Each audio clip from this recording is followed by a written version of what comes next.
I could tell you that I have fond memories of the Lato, that I cleared a star chart with it, that it was my best friend growing up as a Tenno. But all of that would be a lie, because the truth is, the Lato was always an weapon at best, and the Atomos essentially blew it out of the water. However, all of that can change now because we got an Incarnon Genesis adapter and a Lato Vandal. Hey guys, welcome back. As always, my name is Leyzar, and today we're going to be diving deeper into the Incarnon Lato. I got a full endgame setup for you, 2 variations on it. Bear in mind, this is not a new player-friendly weapon, simply because it's not all that easy to actually farm the Lato Vandal, and Incarnon Genesis adapters are not that easy to obtain. That said, we are going to be going through everything that you need to know. How the weapon functions, what evolutions to pick, what kind of build options you have, and of course, what kind of performance you can expect out of this weapon. So with that out of the way, let's jump into the Incarnon Lato. Let's begin by checking out how the weapon handles without any mods equipped. And for that, just a couple of our regular free shots. The Incarnon Lato is a secondary hit scan weapon that needs to be charged. You can monitor your charge right underneath your crosshairs. You get yourself a loading bar that will appear alongside the crosshairs that changes configuration as soon as you install that Incarnon Genesis adapter. You gotta get yourself headshots because body shots will not be charging the weapon. Now, the best weapon to Incarnon would be the Lato Prime, which most of us do not have. It was only available for founders and it cannot be farmed. What you can farm, however, is this puppy right here. This is the Lato Vandal. It may not be as good, but it's honestly the best option that we got. And when you're going to farm ESO, make sure you farm the Breton Vandal as well. With any Incarnon charge, you can go Incarnon form. The weapon will be changing its appearance and functionality as well. The full charge for this one, 24 hit scan shots. Now, while it may seem like there's a projectile going on and the sound is different, this is still a full-blown hit scan attack, and it has a link ability. Very similar to what we saw on the Bronco, but not completely the same. First of all, there is no damage drop-off here. It doesn't matter how far off you are from your targets, you're still going to be getting that exact same damage. Sometimes, saw that? Sometimes the link even gets yourself a headshot on your target, and granting you all the additional multipliers. This is a high critical weapon, you gotta get yourself some nice headshots with it. Now, it's only gonna link to 2 additional targets, so a grand total of 3. However, when you build multi-shot on the weapon, what you gotta bear in mind is that different multi-shot might be locking on to different targets, so it creates the aspect, the appearance, that it's linking to more than 2, but 1 damage instance is only gonna be linking to 2 additional targets. Fast travel Cavaliero and then evolve your weapon. At level 1, you're only gonna be getting yourself the transformation. At level 2 is your first real choice. Between, what is this one called again? Heaven 4 is gonna be your first option, increases damage by 22, and another massive 40. These are base amounts with overshields, however. So obviously this one is gonna be Warframe dependent. On something like a Hildy, it works fine. On something like a Protea, also works fine. 7 white, 7 on white, 14 on yellow. 14 yellow, 7 white, very well. Let's activate the overshields. Kapow! There you go. Protea, amazing. I absolutely love her. 10 white. Come on, give me a... There we go. And 23 on yellow. So yes, the talent does actually work. Protea is one of the most amazing Warframes in the game. I highly recommend her if you want to see a full and detailed build guide. Haha! Look at the cards right now. The second option is called Refeed Bane. Increases damage by 12, reload from empty, another 30. Fantastic, right? But it only works in its normal form. I would recommend you go for the overshields one, as long as you got a source of overshields.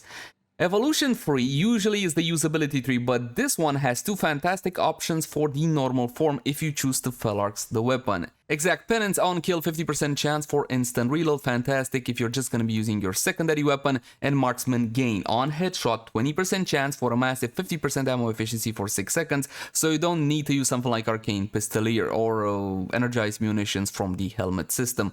Again, they only really work in the normal form. You gotta understand that the ammunition you see in your Incarnon form is not treated as actual ammunition by the game, but rather a charge. And this goes across all Incarnon weapons, which is why we're going to be going with Void's Guidance, increases accuracy and reduces recoil by 50%. Essentially, they took the 2 best options and put them together. The weapon becomes super steady, and it's easy to go for headshots as you should. Now, there is something to be said about negative accuracy. If you go into negative accuracy and the weapon starts spraying a little bit, that pellet action kinda technically for some it will be easier to get that headshot because you are painting a larger picture rather than a small little dot. So bear that one in mind.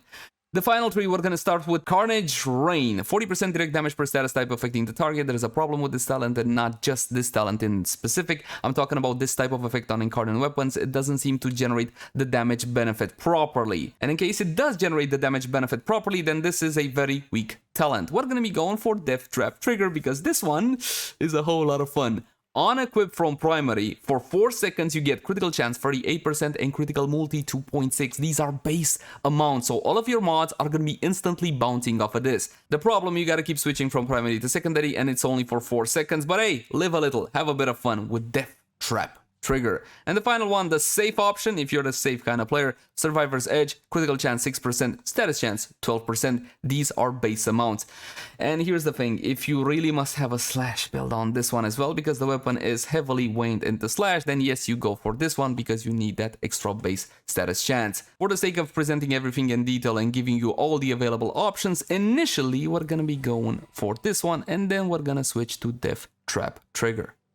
Now, in case you're a more newer player coming into the game and you got yourself the Lato, then congratulations and welcome to Warframe. That said, I would drop the secondary weapon if I was you, simply because it's not all that powerful. It's not a fantastic secondary weapon. If you must build it because you love it, I get your passion. You're looking at a build like this for a new player, a beginning level build. That said, you know what I would do with it? I would level it to rank 30 like I have here and then chuck it into the ocean. Simply sell it so you get that free slot available for a more powerful secondary weapon. What secondary weapon should you build? I got your back. Link the cards right now for a full and detailed guide on the amazing Atomos. Now, the Lato can be powerful if you got the Vandal variant from Elite Sanctuary Onslaught and you install the Incarnon Genesis adapter. But then, you're an endgame player, aren't you? So you're looking at a build like this. And I can feel your eyes rolling. Why the Riven? Forget about the Riven. What Riven? There's no Riven. Here, I forgot to take the bloody thing off. There you go. That's your build. Alright, calm down. Initially, what we're going to be doing is going for a slash viral build. Not because I recommend it, not because I like it, simply because I know it is functional, it works, so that's what we're going to be doing. Carnage Stinger brings up your slash value. Proc priority numero 1, my friends, with viral being second. Now, the reason viral is second is because I used an unranked frostbite. What you can do is the following. Use unranked viral mods, frostbite and what was it, pistol pestilence. The problem is it's a trade-off because you are bringing your status chance down. If I was you, I would just bring it lower than slash and forget about it. So you can use one maxed out and one normal like so. Slash is still proc priority number 1. The problem is I don't want to bring that status chance way too down, because even with the Incarnon talents, I'm only looking at a 50%. And this is not a shotgun. It doesn't pepper the talents with 1,000 pellets, so there you go. If you don't like Bane mod, because I know you hate these bloody things, I got your back right here. Hornet Strike is what you're gonna be going for. But for the time being, we're gonna go like so. Corrupted Heavy Goons, level 100 and what was it? 65 on this one. Again, this is the safe option. This is the slash and viral approach. Switch to your Vandal. You're gonna have to charge it up, obviously. Look at that beautiful link mechanic. Slash works. I told you it works. It's not something I would build, but yes, by all intents and purposes, slash definitely works. It does apply slash to your targets. Even though I didn't even get viral on that target, they still got absolutely annihilated. Look at that. 100,000 plus from the Lato, that because I had viral and slash on that target. It's a way to build a weapon. It is viable, it is functional, it is powerful, and it can definitely shrek high level targets. You can go like so for a build. What I do, however, is a bit different. Now, this is the second option for the build and usually what I prefer. What is this? Something very simple and extremely satisfying. Flat corrosive damage. Nothing fancy, nothing out of the ordinary. And if you don't like the Expel mod, you can simply swap it out for flat damage with Hornet Strike. Though, do bear in mind, you do have a whole lot on the build right now. You got Hornet Strike, Galvanized Shot, and Deadhead as well. So if you know you're going to be fighting Corpus, you might as well go for this one. I know they're a pain in the arse to keep swapping in and out, but there you go. It is an option. It is your option to go for. Summon in not only Corrupted Heavy Goons, but also Exogoog, because I know you guys love the Exo and the Goog. Now, what you gotta bear in mind is that I have Death Trap Trigger. Take a look at my buff bar. You see that? You see that no icon thing? Yeah, I had a void. Actually, that's a good thing. Because there is no icon on that one, it's so much easier for me to keep track. Do I have the buff up or don't I have the buff up? Now, there's another simpler way. When you don't orange or red crit your targets, like now, it means I dropped my buff. So there you go. It's pretty simple, and this is the way I enjoy playing. Swap in, swap out. Look at all that flat damage. I'm still charging the weapon up. Beautiful, absolutely freaking fantastic. It's raw damage, and it's gonna be more than plenty for most of the content that Warframe can throw at you. I believe this is a whole lot more enjoyable. And if this seems impressive to you, hold on, Dar, because we can push it even further. Have you forgotten? This is an old weapon. Nobody plays with this weapon anymore. Who would play with the Lato? Why?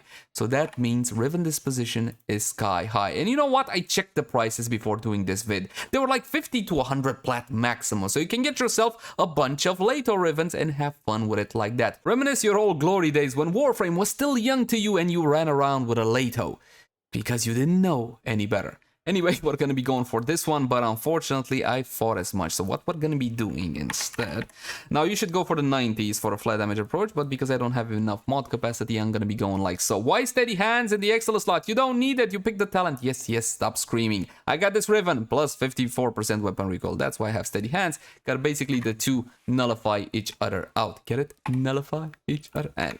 One more time for the Exo Good and the Corrupted Heavy Goon level 165. Once again with this beautiful weapon and a pretty decently rolled Riven, I want to say. Multi-shot, your priority number one on Rivens, by the way. I don't know if I mentioned this one, but you gotta get your... Oh, beautiful. Multi-shot for the charge, for that fantastic Incarnon charge, and not only it's the best one you can get. So multi-shot critical damage. Oh, God. Oh, that's just beautiful. How can you not love something like that? The weapon performs extremely well. It's a whole lot of fun to use.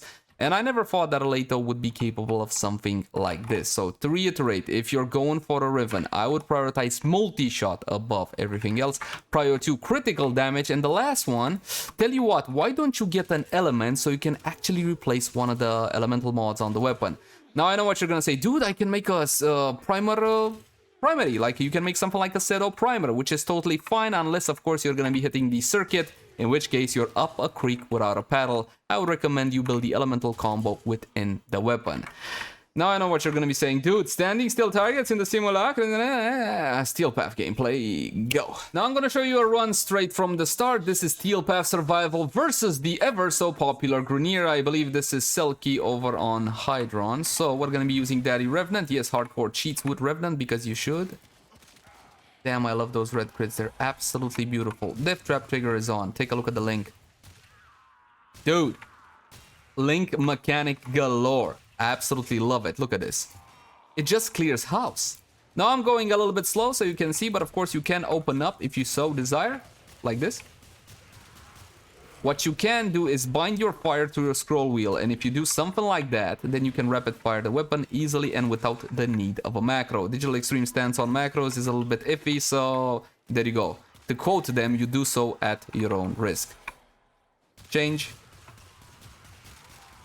How beautiful is that? How beautiful is that? How could you not love playing with this absolutely glorious weapon?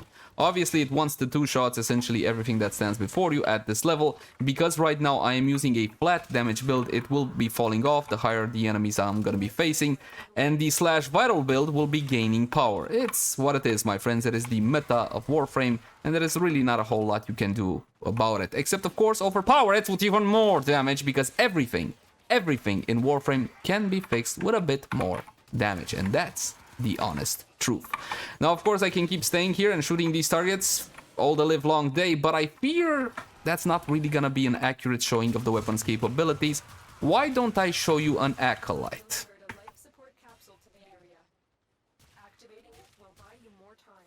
Where you at? Here's Mr. Acolyte opening up. I mean, I think it took 2 shots. We're gonna slow down the footage so you can see exactly what happened there. But it looked like 2 shots.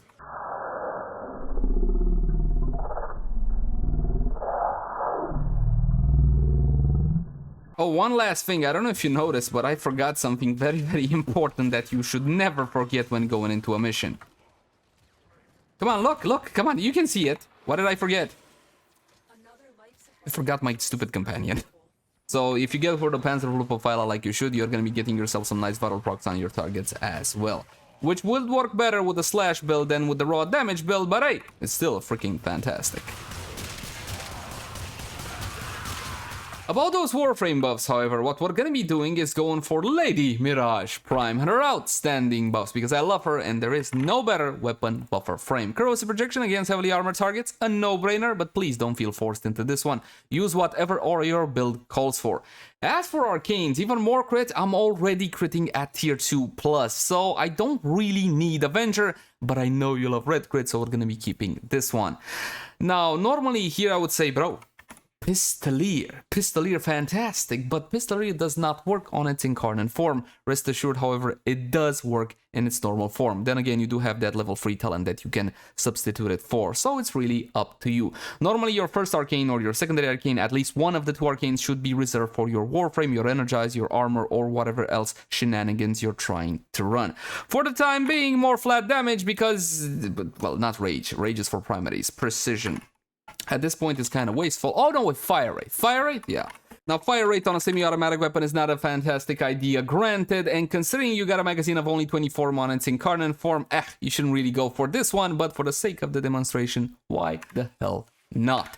And the Panzerwolf, which I did forget to take in Steel Path, she provides a huge benefit. Not only that fantastic vital proc, but also if you want to bounce equilibrium off of her because of the synth mods, you can do so. And that can spell for a very, very powerful combo. That combo cannot be used, however, in something like Steel Path Circuit, so bear that one in mind. One more time, empower for Mirage and her free ability for an absolutely sky-high Eclipse buff and the ever so lovely clones. Beautiful. Now I need to keep track of all the buffs I need to get. So that's Death Trap Trigger normal form.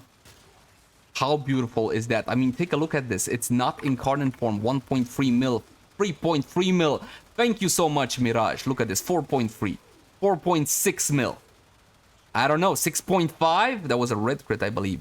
You see those super high numbers? 4.7. Come on, give me a red one. I want to see a red headshot.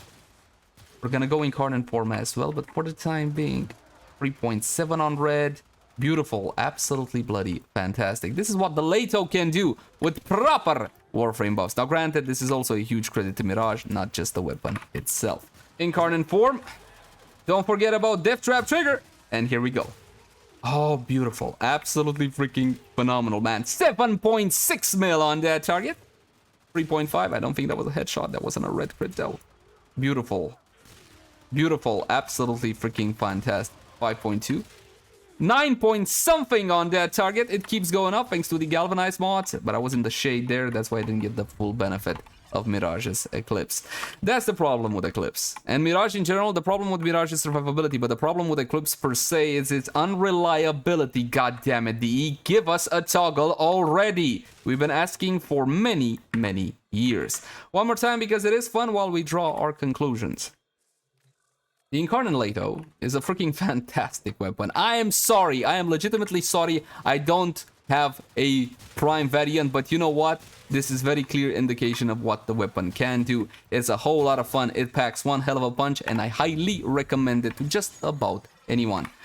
Let's talk about the downsides, however, because it's not all sunshine and roses. This is still a semi-automatic weapon, and while it does link to additional targets, I wouldn't really call it an AoE weapon per se. It's a multi-target weapon, yes, but it can stand against something like the Incarnon Lex, which is not only one of the most powerful secondary weapons in the game, but it's one of the most powerful weapons, period. And I think that was like a 13 mil crit over there. If you want to see a full and detailed build guide on the Lex, click the cards right now. I think that one is either rotation 2 or 3. Let me know in the comment sections down below. However, for this rotation, you also got two amazing primary weapons. I'm talking about the Brat, and that absolutely clears house really easily. And of course, that fantastic Paris. If you guys want to see guides on those amazing weapons, once again, click the cards right now. You can also catch me on Twitch, Facebook, Twitter, all the usual places. And if you love the content and you want to help me keep making it, consider supporting us via Patreon. There's gonna be a link in the upper right portion of the screen right about now. I'll catch you guys in the next one. Bye-bye.